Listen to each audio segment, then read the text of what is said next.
continue our work on the CIT training, but as importantly, to work to find ways to integrate principles of the CIT training into patrol tactics and other standard training curriculum. And we believe that that is really a critical piece in sort of changing the way that a law enforcement officer interacts with the mentally ill. If you can, the standard block of training is great, and we don't want to see the Bureau move away from that, don't believe that they have any intention of moving away from that.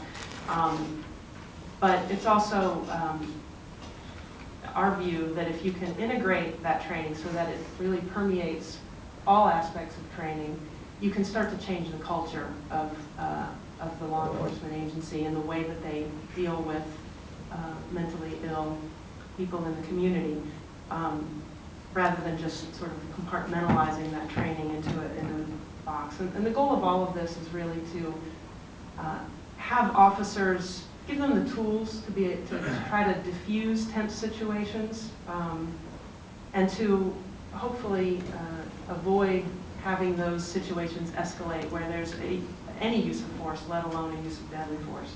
It's not always an easy thing to measure, but we will. The Bureau has talked about its commitment to this integrative approach, and it's one of our recommendations that they continue with that approach and continue to try to find ways to bring this training to its officers. So we started with a mental health theme for this report, but as we got into each of the incidents, we found a number of common issues, tactical problems that also were common to a number of these shootings. And we also spent a good deal of time analyzing the quality of the Bureau's investigative and review processes.